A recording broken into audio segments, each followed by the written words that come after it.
Hey everyone, and welcome to Season 2 of Linking to the Afterlife. This season will continue with our soul existence readings and connecting with your loved ones in spirit. We will also be adding a few organic chats with friends and episodes explaining more about communicating with the afterlife. If you'd like to be a guest on the podcast, see the show notes. Thanks for listening.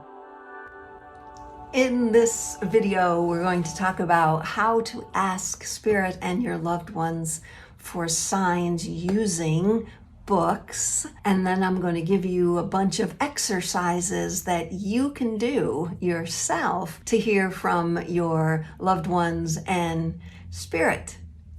First, we're going to talk about what I call the Spirit Dictionary. Many years ago, I had a friend, her name was Diane, and she used to use this really old, really large, something like this. It was a collegiate Merriam-Webster dictionary, but it was big and it was old. And she used to use that to connect with spirit. We would go in her house, we would ask a question, something we needed an answer to, and then she would spin the pages. Spirit would draw her to a page and a word, and then she would interpret what that meant with regard to the question we came in with. Well, she passed away unexpectedly. It was hard. It was hard on a lot of people. And her husband, on the night of her crossing, asked me if I could go to the house and feed the cat because he was going to stay with friends. And I said, absolutely. I go to the house and I see her magic dictionary, and I said to her in spirit, I'm going to use it. Is it okay if I use it? And I felt her say yes. So I picked it up and I spun the pages and I asked for a sign, a word for how all of us were feeling. I don't remember the word, but it was big. It was a powerful word, and I shared it with all of our friends. And then that night, as I'm driving home, I asked her to send me a song on the radio, and the first song that came on was Freebird. If I stay here with you, things will never be the same, that song. And I bawled all the way home, and I knew that was a sign from her because she had just crossed and she had sent me some beautiful messages. Moving forward after that, I found my own, I called them at the time magic dictionaries. I now call them the Spirit Dictionary. I found a magic dictionary at a place I used to work at, a health institute I worked at, synchronistically just happened upon it. That was pretty cool.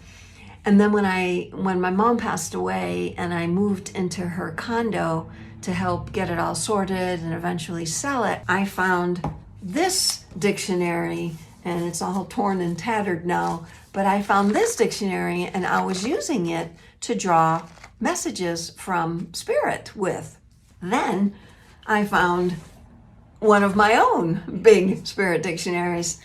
Since then, I have been using the Spirit Dictionary to pull words of the month, pull words for clients. You can get your own word from Spirit. I just spin the pages, I ask a question, or I say your name, and then Spirit will draw me to the page, all with my eyes closed, draw me to the page, draw me to the word, and then I will read the word and interpret it. What I'm saying to you guys right now is you can do this too. You can use any dictionary or any book.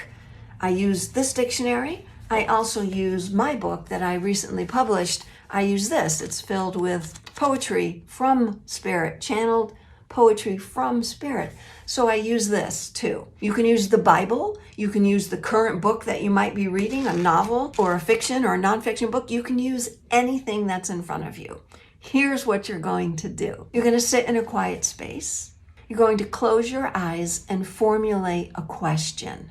It could be a specific question, or it could be just asking Spirit for guidance on anything you don't know. Just asking Spirit for guidance. And then what you're going to do is, with your eyes closed, you're going to start spinning the pages.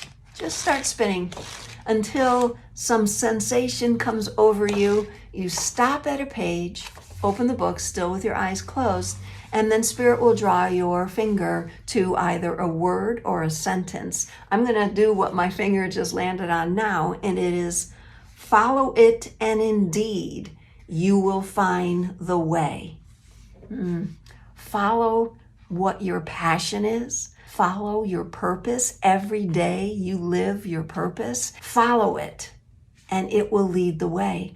Spirit doesn't have to explain to you what it is. It could mean many things. It could mean the challenges that you're having right now. It could be a challenge with your job, a relationship, a loved one. It could mean anything. Spirit is saying with this pull that follow it, and it will lead the way. It will take you on a journey, and it is yours to take. You are always sitting in your true purpose. You are always in it. You don't need any more to question what it is. You are in it. So use any book that you like, spin the pages, ask a question, or just ask for guidance. The other book that I published a year or so ago is called The Universe Wants You to Remember. This one's I Am Vessel in Verse, and my first one is The Universe Wants You to Remember. That book is filled with phrases and quotes from the world of spirit. So you can use that if you purchase it. You can use that. Again, any book, call on spirit in that way. Do you interpret the message? Yes or no? It might take you a minute to sit with it, to sit what Spirit showed you. It might take you a minute. It might take you a day. It's like pulling a card from the tarot deck. You read what it says, but yet you still have to integrate it. You still need to assimilate it. You still need to discern what works for you and what doesn't work for you.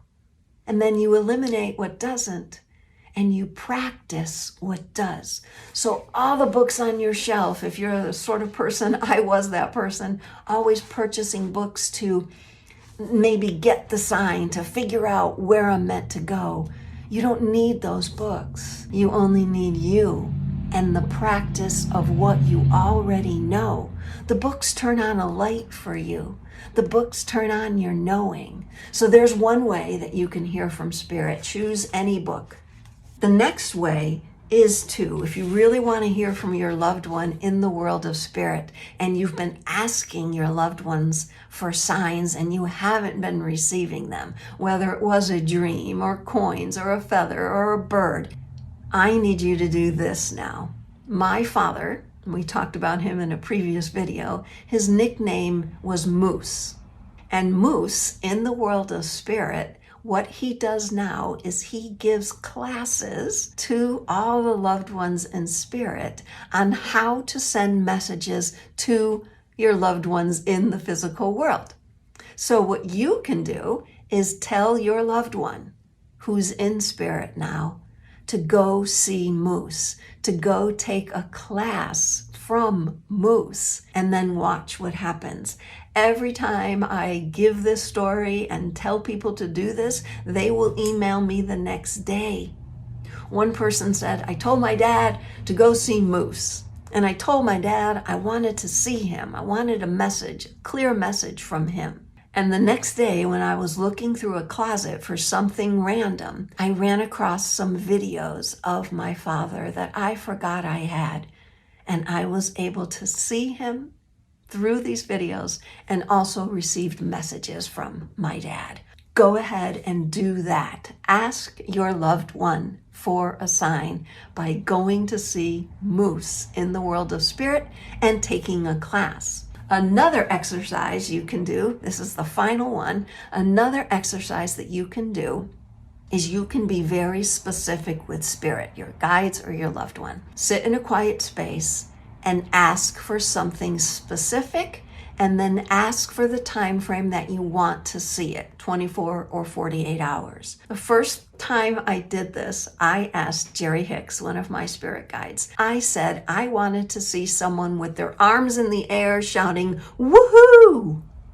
After I did that, I immediately turned on the TV and there was someone on the screen doing exactly that. Their arms in the air shouting, woohoo! And then I picked up my computer and opened it, and there was somebody doing it on my computer. So I got it twice.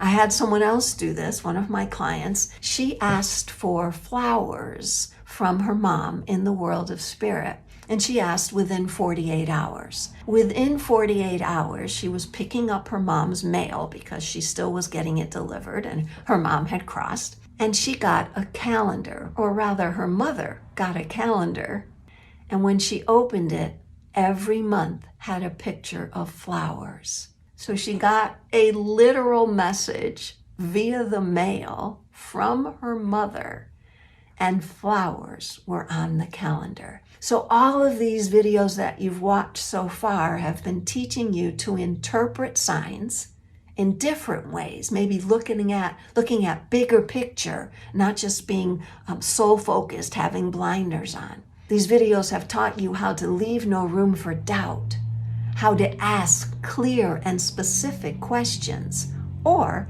ask for guidance, and then how to interpret those signs by first keeping your eyes, your ears, and your heart open to receive them.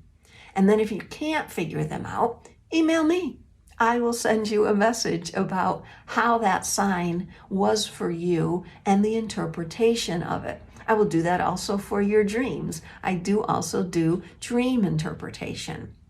I thank you so much for being a part of this and for watching these. Send me an email. Let me know how they worked for you. Send me your signs and your interpretations. I look forward to them. Take care. Happy dreaming, happy reading, happy spirit interpreting.